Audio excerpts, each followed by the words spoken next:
What's going on YouTube? Alright, we are taking a Squier Classic Vibe Jaguar bass and turning this into a Mark Hoppus style signature bass. So starting off by disassembling the bass. Now for this project specifically, we went ahead and cut our own pickguard. I do have a standalone video for this, but I'm just going to go over it really quick. Essentially, all you're going to do is you're going to take the original pickguard off, you're going to take your new pickguard material, and you're going to trace it out. This bass guitar has like a two-piece, so I basically taped the two pieces together, took a black Sharpie, and then traced it out onto the new pickguard material. I took it to the bandsaw, and then I cut the shape out. I didn't cut along the black Sharpie. Basically, I left a little bit of an edge, so this way it gave me a little bit of working space. After that, I went ahead and took a drill and a drill bit and just basically drilling out all of the pickguard screw holes, the volume, and the input jack. And then as for the neck pocket, I just make a bunch of little small cuts and then cut little triangles out of that. I found it's the easiest way. For the actual pickups themselves, I took that same drill bit, I drilled a bunch of small holes, and then I basically used the drill bit to cut all those small holes out. Once you have all that stuff drilled out, what I would recommend is take the two pickguards and kind of tape them together somehow, and then bring it over to an oscillating spindle sander. If you don't have one of these, you can get them from Harbor Freight. They're about 150 bucks, although you could probably find a used one on Facebook Marketplace. Leaving the original pickguard on top of the new pickguard, and then I just use the original pickguard as a template. I go around with the oscillating spindle sander and just try to sand to that black Sharpie marker at this point. I use a hand file to get all the little small edges and stuff and try to shape it to the best that I can to the original pickguard. If you want like a beveled edge, you can go ahead and take a file. I do this by hand. They do sell like routing bits or chamfer bits that will do this for you, but I don't have a table router, so I just do all this stuff by hand.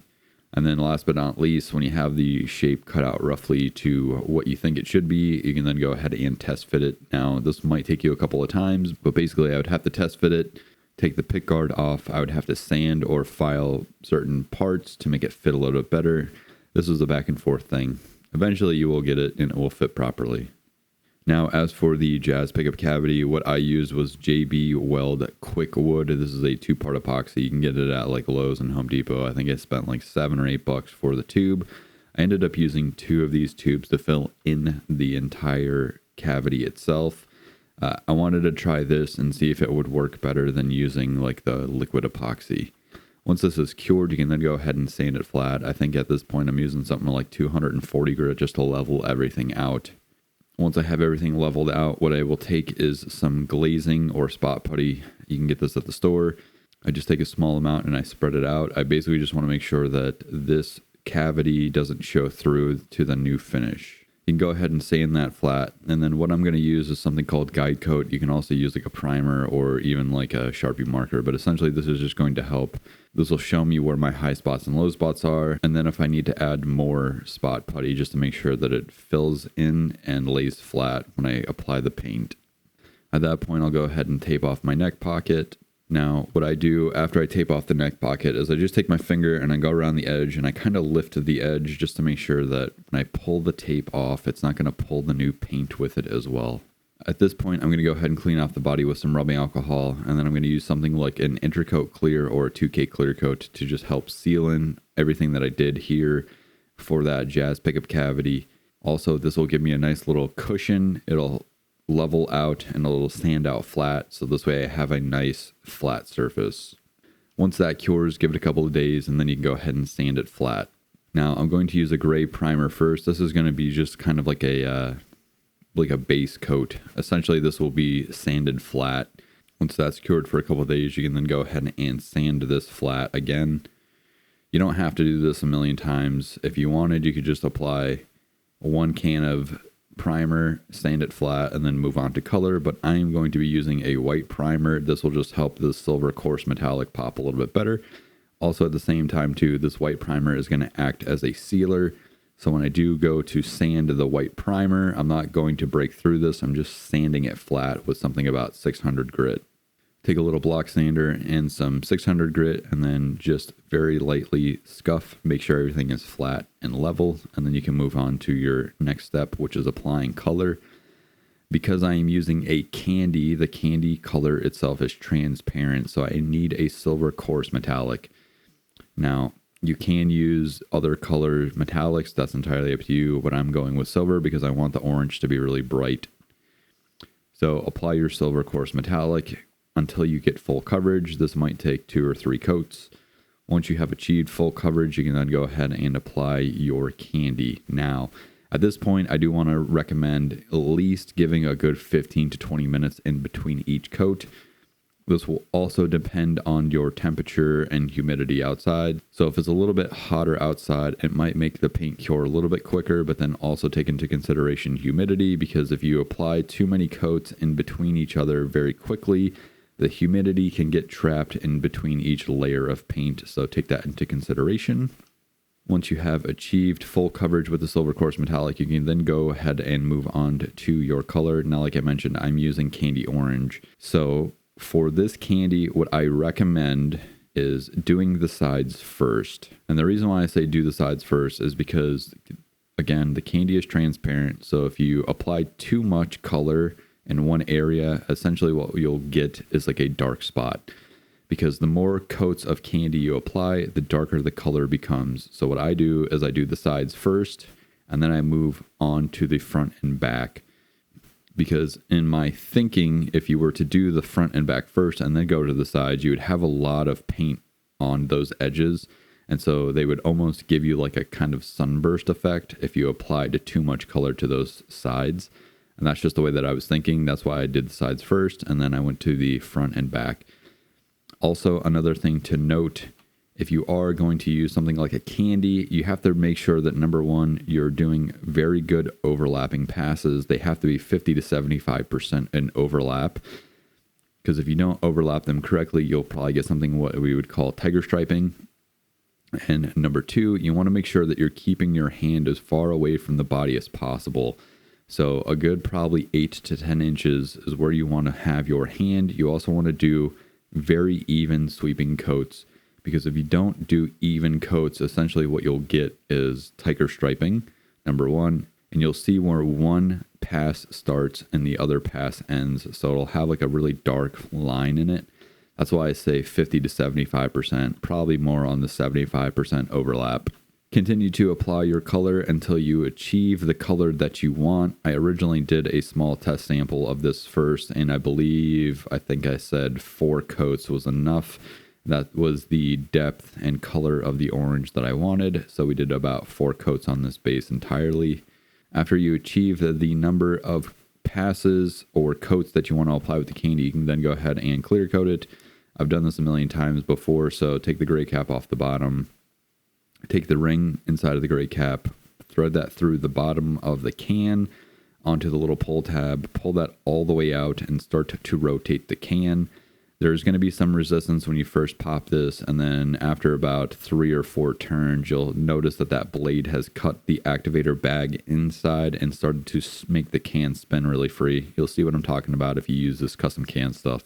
And then at this point, you can go ahead and apply your clear coat. Now, this is entirely up to you.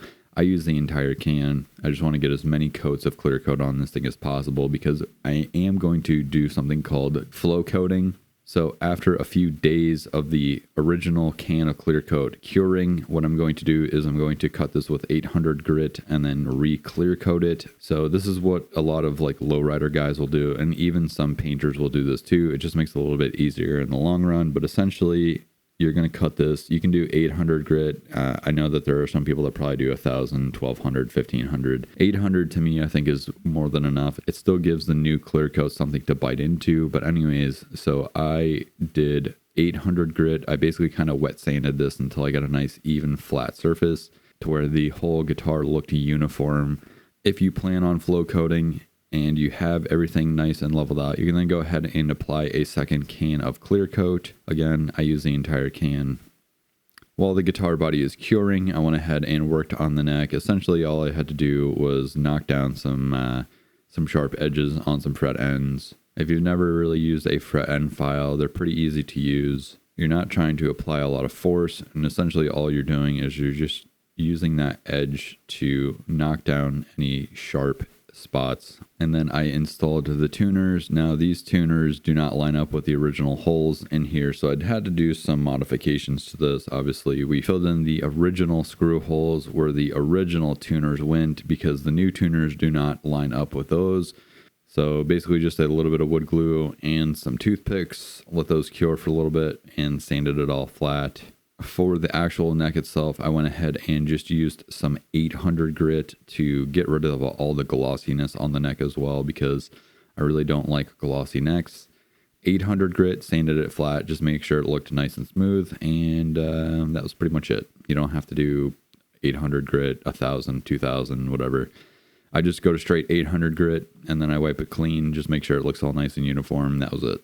And then as far as installing the tuners go, I had to re-drill some of the holes and then basically just installed the tuners. As for the bushings of the tuners, I had to essentially take a file and I had to file out the holes that were pre-drilled from the factory because they were too small to fit the new tuners and bushings. I had a little bit of a trouble, so essentially all I did was I took a file and I actually put it inside of my drill, and then I just used that as like a little bit of a quicker way to sand or file out those holes, make them a little bit bigger so they would fit the actual new tuner bushings.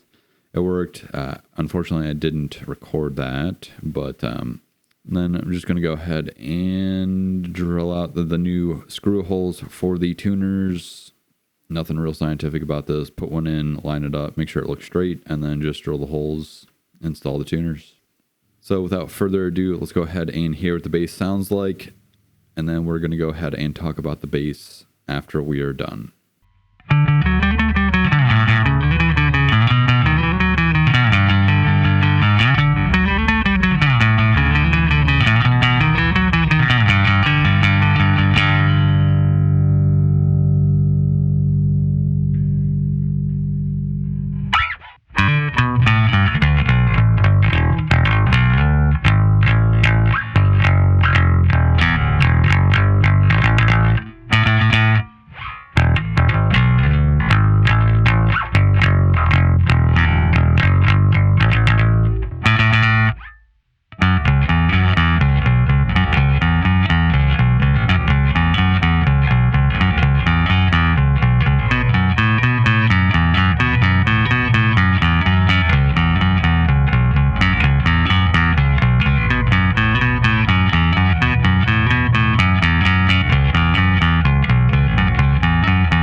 And that's pretty much the build. So let's go over this really quick. Obviously, Seymour Duncan quarter-pound pickups, single volume. This is a Fender 500K pot with a solid shaft. So that way when I clamp this volume knob down onto that, it doesn't squish it.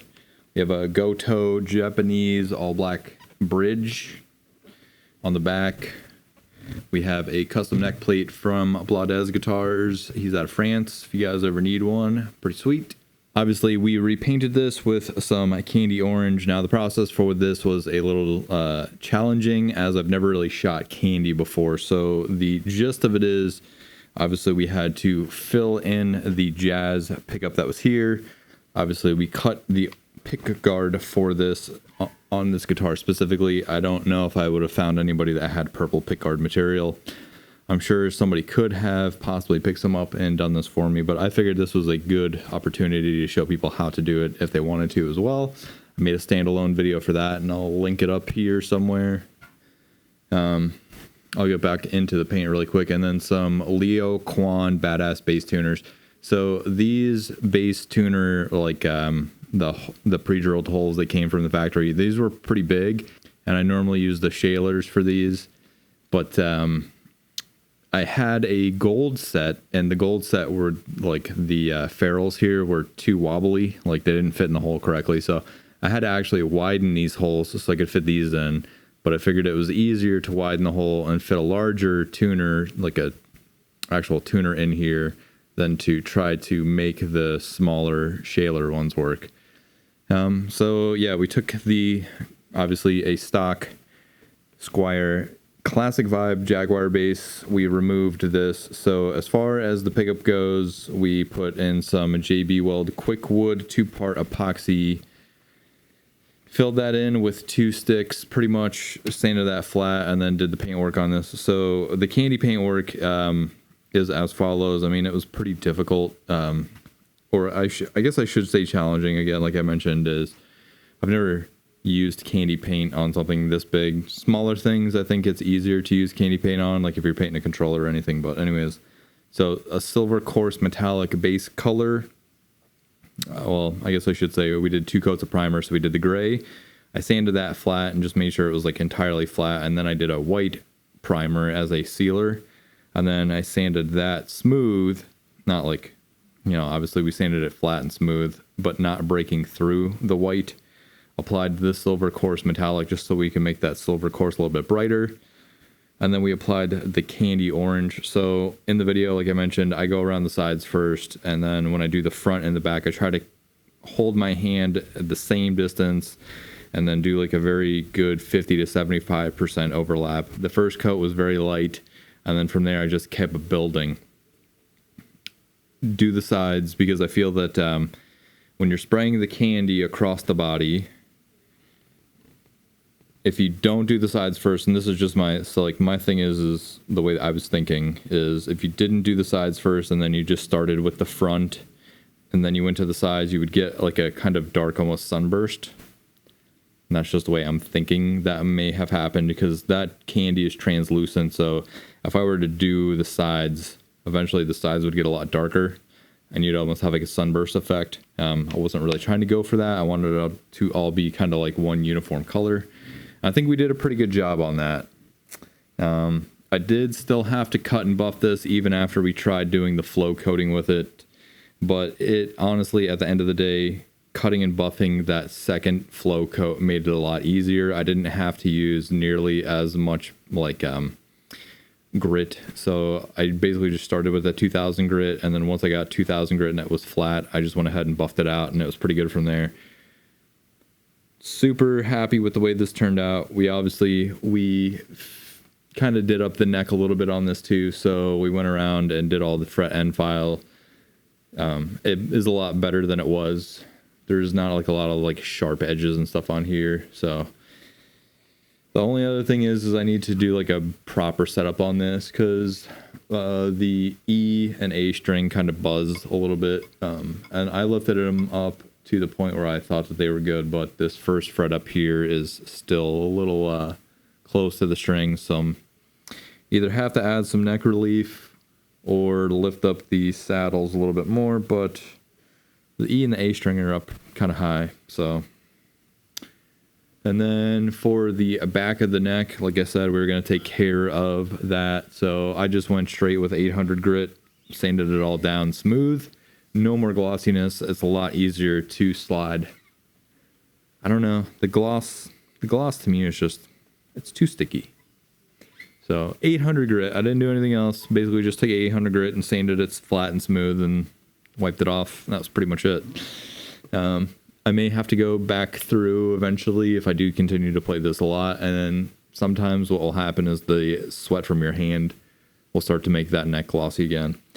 But in all, I would say for a pretty simple build, really. So basically we just took a stock guitar, filled in one cavity for pickup, painted it, clear coated it, cut it and buffed it, and that was pretty much it. Slapped everything back together. Obviously I swapped out everything. If you didn't want to swap out the hardware, you know, maybe if you like the chrome or you just don't want to spend the extra money on that, I think You could probably easily pick one of these up. Again, like I mentioned in the unboxing videos, is that I got this for about 350 bucks. I had it in my cart on Amazon. And then from there, I went ahead and pulled the trigger because I felt that this would have been a fun project. And I do like the Jaguar style base better than the P base. So that red P base that I had, I actually ended up selling. So there's that. Other than that, so 350, 100. I already had the pickups, but if you had to buy the pickups by themselves, it's about an extra 100. The custom neck plate. And since I bought a couple of neck plates at one time, Blades actually, he threw this little volume knob in there for me. So we went ahead and put that on there because it's got the blink smiley face on it. I think it adds to the guitar pretty well. So the bridge was about 60, I think it was. If you don't have the pickups, those are about 100. The tuners themselves, again, I think I paid 110 for those or something like that. It was around 100 bucks. The custom neck plate and this, but I mean, really, if you needed the neck plate from Blades, he could probably get you one for somewhere around 40 bucks ish. So in all, 350, 450, 550, 6. So we'll say like 650. So I basically made a Mark Hoppus style Jaguar bass for 650 bucks. And I got to make it in my own color. I mean, nothing against seafoam greens and stuff and the pinks and whatnot. And I actually thought about doing this in a hot pink originally. But I don't know, man. This candy orange was just calling my name, and the purple pick guard. So this is what I'm considering the Halloween Hoppus bass. And then of course the block inlays, and that's pretty much why I wanted this bass, just because it has block inlays, and I think those look pretty dope.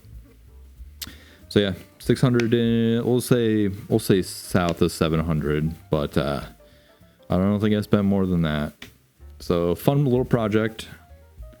Definitely pretty easy to do. I mean, obviously, if you wanted to, you could easily make your own. I mean, we didn't swap. So I know Mark Hoppus's signature basses have the this pickup's down here, and then the other pickup is up further, so they're like swapped. I didn't do that mostly because I was originally going to have this pickguard made. I was going to do just either a black or pearloid, and then have Luke Yarman make this, ship it from like his business of Pickguard UK. I was gonna have him make me one of these, and then I just felt, like I said, I think it would be fun to show or at least make a video on how to make your own pickguard, because I've done 2 or 3 other ones of these for the Squier Music Man one. So I was originally going to swap the pickups around and do the like actual true Mark Hoppus style. But at the end of the day, I just figured we'd make it simple. I left it like this, threw the quarter pounds back in here. And yeah, now I have my own kind of Mark Hoppus style Jaguar bass. So if you guys like this video, go ahead, give it a thumbs up, give it a like. If you didn't like this video, also give it a thumbs up. Hit the like button, hit the subscribe button, hit all the buttons. I'm Jordan, and I'll catch you guys next time. Peace.